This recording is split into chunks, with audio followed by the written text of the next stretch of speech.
Everybody, good to see you again. Chapter 15 of 18.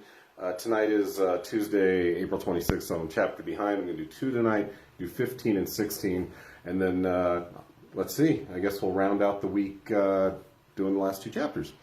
And I'm sorry, I said it was the 26th. I got mixed up. Today's not the 26th. Today is the 28th. So anyway, hope you're all doing well. Hope you're staying safe. Hope you're maybe exploring some things in your life that you never explored before, like me doing this type of stuff. I mean, I've done comedy for, 11 years now, but this is a little different of a thing for me, and I hope you are also, if you're bored, go to my YouTube channel. I got these things recorded.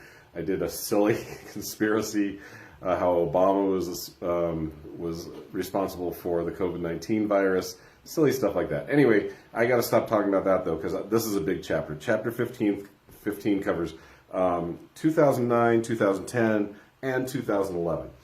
Basically, so I was like 42, 43, 44. Okay, so 2009, right off the bat, January, was the first time I ever did stand-up comedy. I did a Comedy Works, and as many of you know, in January in Denver, we have the stock show. So it was a packed house. I did comedy in front of 300 people the first time I did it. Had no idea what I was doing. I don't remember a lot of that set, to be honest. The only person who I knew there was Dylan. She came with me because I knew at the last second that I was going to be up that night. I talked about Yoda having sex with my mother and what would come out. I talked about my pear-shaped body and my eggplant-shaped head. And luckily it was a very nice crowd. That's the thing they do at Comedy Works for the new talent night. They tell you, be nice to this guy. He's never done it before, or he hasn't done it very much. I had never done it before. Kind of caught the bug. That's why I still do it today. Significantly better at it now, although I'm not perfect. So there was that. That was 2009. That was a big deal for me. 2010 was a big year for me. Just a lot was going on. I was doing more comedy. I was in a comedy contest at Comedy Works. Like 25 women from Jefferson High School came and saw me because that was also the 25th 25th reunion for class of 85. That was in 2010. So I had a lot of fun. I did really well. I didn't advance in the contest, but no big deal. I was a crowd pleaser that night. I'm really happy with that. That is also on my YouTube channel. I'm not trying to sell it too hard, but if you're ever bored, like I said, want to check out some of it's decent, some of it's not, but you could kind of see a metamorphosis or an evolution of me comedically, how I've gotten better, sometimes edgier, and all that. But that was a lot of fun. A couple months before that, that was in July of 2010. So in May of 2010, unfortunately, I lost my grandmother. And the reason I bring that up is I was very lucky. I was 42 when she died. She died May 16th, 2010. I was there at her bedside. I got to see her take her last breath. And it was a very meaningful moment. I'd never really lost anyone big in my life that I was that tight with as my grandmother. You know, I had lost grandparents before, but they were in New York. And Grandma Jean had lived here. This is my mom's mom. Had lived in Denver since 1993.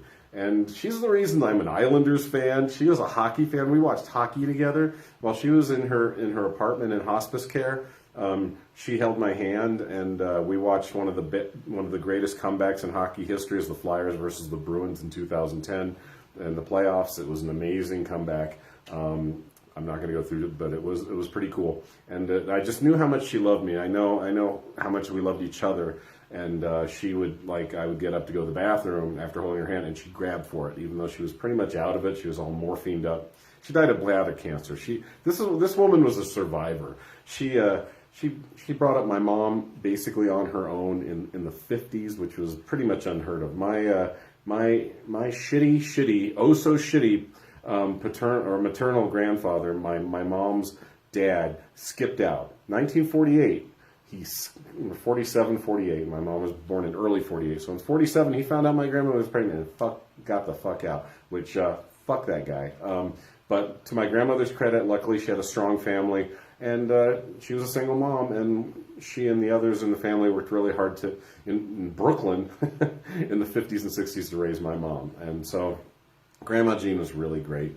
And I remember my parents, you know, I'd fallen asleep. I was trying to stay up with her as much as I could during those last hours of her life. And it was the middle of the night, It was probably like 1 or 2 in the morning. I had to lay down. I actually slept on her bed, and she was in her hospice bed in the main room where the TV was. And I could hear my parents talking, my stepdad and my mom. They had gotten Starbucks. It was early. It was like 4 or 5 in the morning. And I heard them say, "Oh, I think she's gone." I was like, "Oh, no." And I went and I grabbed my grandma's hand. I said, "I love you." And I swear, this is as close as I've come to believing in God or a higher power or just energies and love, as she seemed to save that last breath for me. Like, okay, goodbye. I can finally say goodbye. He woke his ass up and he said, "I love you." So that was a big deal. 2011 was another amazing year for me. And like I said, I'm making up for last night because the years of, let's see, 6, 7, and 8 were not very exciting. Like I said, they were fun, and I loved raising my kids, but just personal stuff wasn't really happening that much for me. So these years I was doing comedy. In 2011, I got to go to India, which was amazing, and my picture refers to that for chapter 15. It was an amazing, humbling, just incredible experience. I was there for my company, for Digital Globe. And ironically, I was there to tell people we were outsourcing some of our work to do it better, so we could outsource more of it, I guess. I don't know. I've always wondered about that. It's like, why don't we let them do it not that great, and we'll just correct it so we can keep our jobs. But it was a cool place to go. I went to Hyderabad, which is probably most people in the United States have not even heard of it, and it's a city of 5 million people. We don't have that many cities of 5 million here. They have them like nothing over there, and because they got 1.7 billion people. They're about to surpass China for the world's population.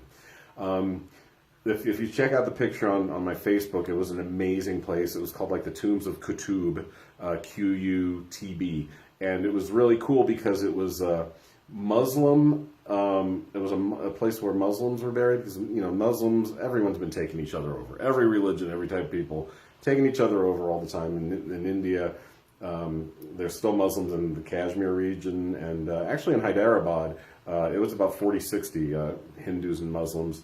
And this place was kind of where, I think it was a grave for, or like a tomb, these huge tombs for probably prominent Muslims a few hundred years ago, or maybe even thousands of years ago. I'm not sure exactly when it was for.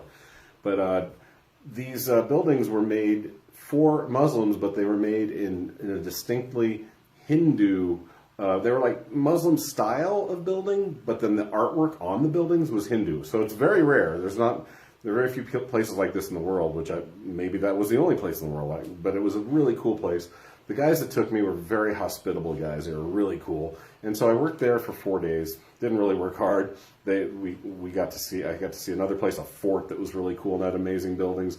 And then I worked with them a little bit and just said, "Hey, here's some things you can do better." Basically, that was great. The 4 days there were really great. I was there 9 days total in the country. So I went to Hyderabad 4 days, flew to Mumbai on the 5th day, and spent the next 5 days in Mumbai. And Mumbai is a trip. Mumbai is amazing because it's 20 million people. It's in the top 5-10 cities in the world. And I literally saw people selling live chickens in the shadow of the most modern skyscrapers in the world. That was crazy to me. It was really an amazing experience there. I saw the poorest of the poor and the richest of the rich. I helped another company there. They were a little more intense, which I can see because it's Mumbai. I mean, I'm guessing it'd be like Kansas City versus New York. That kind of, if you're going to compare, a small, humble city but that's Hyderabad versus Mumbai. Mumbai was just, these guys were intense. They're like, "Oh no, you're coming in for 8 hours and doing work. Well, and we'll take you to some nice dinners, but you're going to be here and work and show our guys." And they asked my opinion about the company and what they were doing right and doing wrong. It was cool. It was a different vibe, but it was pretty cool. Also, another thing there is to go into my hotel and to go into this there were armed guards everywhere because Bali had happened a year, not too long before that. I think Bali happened in 2010. There was a big bombing, and there was a bombing in Mumbai, and so there were a lot of terrorist bombings going on, and a lot of Americans were killed in these, and then of course a lot of Indian people too, and Muslims for that matter.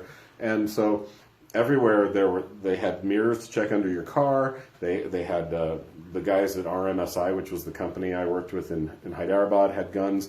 In Mumbai, it was just this entire walled off sector, which used to be, it looked like residences and stuff, but now it was a complete business. It was huge. It's like, imagine the Denver Tech Center just walled off. It was like that. And there are only a few entrances you can go in, and there was armed guards there and guys checking with the mirrors under the cars there. So it was pretty intense.